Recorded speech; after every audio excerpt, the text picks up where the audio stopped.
beberapa aktor atau beberapa pemeran film dengan bayaran tertinggi pada era 70-an hingga 80-an dalam industri perfilman Indonesia yang disebut dengan The Big Five Indonesia.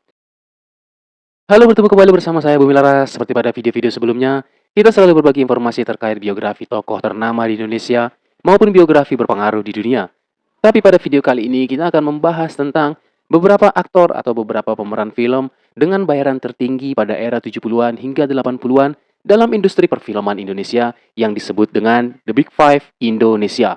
Tapi sebelum kita lanjut pada pembahasan terkait The Big Five Indonesia, jika kawan-kawan merasa bahwa video ini dapat bermanfaat untuk membantu penambahan wawasan kita, jangan lupa untuk selalu klik tombol like, share, dan subscribe agar channel ini dapat berkembang supaya kita dapat lebih berbagi informasi terkait biografi tokoh ternama di dunia maupun di Indonesia, serta sejarah nasional Indonesia.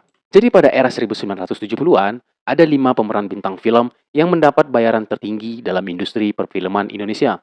Kelima pemeran tersebut dianggap sebagai The Big Five Indonesia oleh salah satu media koran saat itu, yang artinya memiliki bayaran tertinggi dalam setiap film yang mereka mainkan pada perkembangan industri perfilman Indonesia. Mereka adalah Roy Marten, Robby Sugara, Yani Octavia, Jenny Rahman, dan Doris Kalabaute. Sebelum kita membahas seberapa bayaran yang mereka terima dari setiap peran yang mereka mainkan, hingga menjadi penyandang aktor dengan bayaran termahal pada era 70-an, kita akan membahas biografi dari beberapa sederet artis tersebut. Sebetulnya ada banyak faktor yang menjadikan artis atau pemeran seni peran sehingga dapat menerima bayaran termahal dari setiap peran yang ia mainkan. Selain daripada kemampuannya memerankan karakter, wajah dan penampilan juga menjadi faktor penting untuk mendukung karir seseorang dalam industri hiburan. Seperti Roy Marten. Siapa yang tidak kenal lelaki asal Salatiga ini? Seorang anak yang lahir dari pasangan Abdul Salam dan Nora Salam pada tanggal 1 Maret 1952 ini memiliki garis keturunan campur Jawa dan Belanda. Jadi tidak heran bahwa Yati Octavia sebagai rekan adu perannya menyebut dalam acara 1 jam lebih dekat bersama Roy Marten bahwa Roy Marten begitu dikagumi oleh banyak perempuan pada masa awal karirnya atau sepanjang tahun 1970-an sebagai pemeran atau bintang film pada layar kaca Indonesia. Mungkin kawan-kawan di sini pernah melihat dan mengenal aktor Rudy Salam. Rudy Salam ini adalah salah satu pemeran seni atau bintang film dan sinetron di industri hiburan Indonesia yang merupakan salah satu dari saudara kandung Roy Marten. Beberapa saudara yang lainnya diantaranya adalah Chris Salam, Melanie Kusuma, Roni Salam, dan Eri Salam. Dalam podcast yang dibawakan oleh Rhoma Irama, Roy Marten menyebut bahwa dia telah memainkan setidaknya 150 hingga 200 judul film, dimulai dari figuran atau cameo hingga pemeran utama. Roy Marten juga mengakui bahwa namanya baru dikenal dan diperhitungkan dalam industri perfilman Indonesia setelah filmnya yang ketiga dengan judul Cintaku di Kampus Biru yang rilis pada tahun 1976. Padahal debut Roy Marten dalam industri film Indonesia sudah dimulai sejak filmnya yang berjudul Bobby pada tahun 1974 dan Rahasia Gadis yang rilis pada tahun 1975. Barulah setelah filmnya yang ketiga pada tahun 1976 dengan judul Cintaku di Kampus Biru, Roy Marten semakin dikenal sebagai aktor yang memiliki karakter dan daya tarik yang kuat pada setiap peran yang ia mainkan dan ia bintangi. Dalam film ini, Roy Marten beradu peran bersama Yani Octavia yang merupakan juga salah satu pemeran yang tergabung dalam The Big Five Indonesia. Untuk mengingat kembali siapa Yati Octavia ini, dia adalah kekasih yang bertengkar dengan Rhoma Irama dalam dialog yang sangat dramatis pada film yang berjudul Gitar Tua yang rilis pada tahun 1977. Yani Octavia sudah lebih dulu muncul dalam layar kaca Indonesia dengan beradu peran bersama Benyamin Sueb pada tahun 1973 dalam film yang berjudul Intan Berduri. Kemudian Yani Octavia ini juga telah beradu peran bersama Rima Melati dalam film berjudul Dosa Siapa yang rilis pada tahun 1972. Dari awal tahun 70-an hingga awal tahun 80-an, perempuan berbakat yang lahir pada tanggal 20 Oktober 1954 ini setidaknya telah memerankan lebih dari 50 judul film sepanjang awal tahun 70-an hingga pertengahan tahun 80-an. Tidak jauh berbeda dengan Roy Marten, yang sepanjang tahun itu juga telah memainkan lebih dari 40 judul film dari awal karirnya tahun 74 hingga tahun 80-an.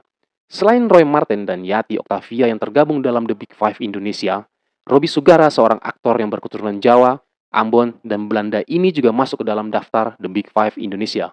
Pria berketurunan Jawa, Ambon, Belanda yang lahir pada tanggal 20 Juli 1950 ini, sepanjang karirnya dalam industri film Indonesia, tercatat bahwa lebih dari 30 film Robby Sugara telah perankan sejak debut pertamanya dalam film berjudul Rahasia Perawan yang dirilis pada tahun 1975.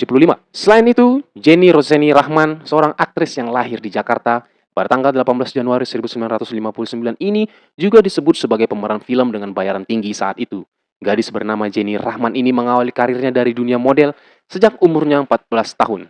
Film pertamanya sebagai Ina dalam film yang berjudul Ita si Anak Pungut membawa namanya semakin dikenal dalam industri perfilman Indonesia. Ditambah lagi dengan perannya sebagai Bunga dalam film berjudul Binalnya Anak Muda yang diproduksi pada tahun 1978, membuatnya mendapatkan nominasi Piala Citra di Festival Film Indonesia dengan kategori pemeran utama wanita terbaik. Sepanjang karirnya dalam industri perfilman Indonesia, sejak film pertamanya yang berjudul Ita si Anak Pungut, setidaknya Jenny Rahman telah memainkan peran lebih dari 20 film sepanjang awal 70-an hingga awal 80-an.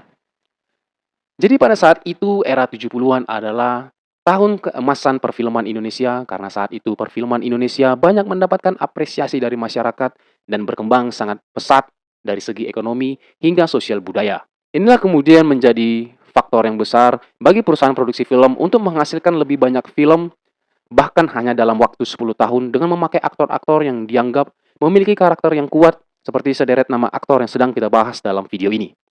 Hal ini dapat menjawab jika ada pertanyaan yang terbesit kepada kawan-kawan di sini, kenapa hanya dalam waktu kurang lebih 10 tahun, sederet aktor tersebut bisa memainkan peran hingga puluhan judul film. Dan yang menjadi daftar terakhir yang akan kita bahas dalam The Big Five Indonesia adalah Doris Kala Baute. Seorang putri sulung dari 4 bersaudara ini mengawali karirnya sebagai seorang model pada tahun 1970-an. Kemudian Doris ini menyebarkan perjalanan karirnya sebagai pemeran seni atau bintang film pada tahun 1976 dengan film berjudul Inem Pelayan Seksi. Bahkan debut pertamanya ini, Doris menjadi pemeran utama sebagai Inem. Namanya pun mulai dikenal dalam industri perfilman Indonesia. Aktris kelahiran Jakarta pada tanggal 22 Desember 1952 ini tercatat bahwa sepanjang karirnya dalam industri perfilman Indonesia telah memainkan peran lebih dari 25 judul film sepanjang pertengahan tahun 70-an hingga awal tahun 80-an. Jadi sebetulnya kita sudah mengetahui apa alasannya atau apa yang membuat pemeran film ini mendapatkan honor mahal dan mendapatkan predikat The Big Five Indonesia saat itu dalam industri perfilman Indonesia. Dengan sederet dan segudang daftar film yang sudah diperankan, bahkan hanya dalam waktu kurang lebih dari 10 tahun, pemeran atau bintang film ini menjadi aktor dan aktris yang banyak dicari oleh label perfilman pada era itu.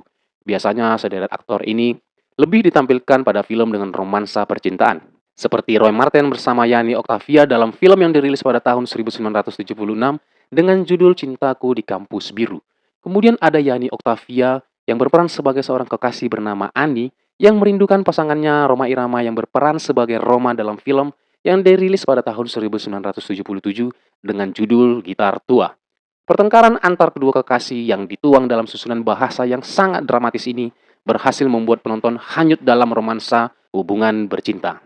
Kemudian ada Jenny Rahman yang berperan sebagai gadis bernama Lisa yang mencintai Roy Marten sebagai Iwan dalam film yang dirilis pada tahun 1975 dengan judul Rahasia Gadis. Film ini berhasil membawa nuansa cinta segitiga karena Jenny Rahman sebagai Lisa bersama saudara perempuannya mencintai lelaki yang sama. Lelaki itu adalah Roy Marten yang berperan sebagai Iwan. Pada pertengahan tahun 1970-an, media koran saat itu mengutip kalimat dari Roy Marten yang menyebut bahwa Roy Marten ingin menaikkan honor seorang pemeran bintang film dalam industri perfilman Indonesia. Roy Marten menyebut saat itu seorang pemeran bintang film mendapatkan honor sebesar 2 juta rupiah untuk setiap film yang diproduksi pada pertengahan tahun 70-an. Roy Marten menyebut memiliki keinginan agar seorang pemeran bintang film dapat dibayar dengan angka menyentuh 5 juta rupiah. Padahal saat itu, Roy Marten juga menyadari bahwa angka tersebut sangat tidak mungkin untuk dilakukan karena pada zaman tersebut 5 juta adalah angka yang sangat besar.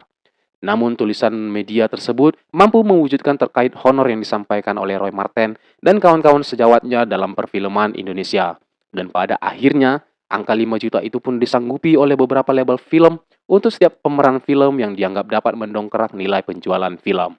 Namun tulisan media tersebut mampu mewujudkan terkait honor yang disampaikan oleh Roy Marten dan kawan-kawan sejawat di kalangan perfilman Indonesia. Dan pada akhirnya, angka 5 juta pun disanggupi oleh beberapa label film untuk setiap pemeran film yang dianggap dapat mendongkrak nilai penjualan film. Inilah cikal bakal dari lahirnya sebutan bagi pemeran film yang memiliki bayaran di atas rata-rata pada kalangan pemeran film di era 70-an hingga 80-an yang disebut dengan The Big Five Indonesia. Bahkan dalam acara 1 jam lebih dekat bersama Roy Marten di stasiun TV nasional pada tahun 2000-an, Roy Marten menyebut bahwa The Big Five Indonesia ini dapat menyentuh angka 40 juta rupiah untuk honor setiap film yang mereka perankan.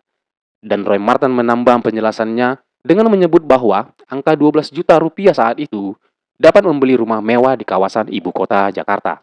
Lalu Yati Octavia juga menambahkan bahwa di awal tahun 1980-an, ia sudah mampu membeli rumah mewah seharga 18 juta rupiah dari honor yang ia terima sebagai pemeran film yang menyandang predikat The Big Five Indonesia dalam industri perfilman Indonesia.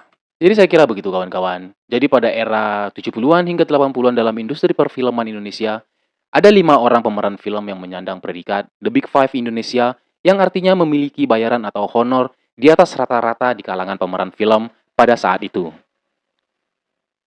Kita ucapkan terima kasih kepada sederet pemeran film yang telah memberikan kontribusinya dalam industri perfilman sejak tahun 1970-an. Khususnya The Big Five Indonesia yang telah berhasil menciptakan karya yang begitu mengagumkan dalam dunia seni peran, serta berperan dalam menaikkan honor yang awalnya sebesar 2 juta rupiah menjadi 5 juta rupiah.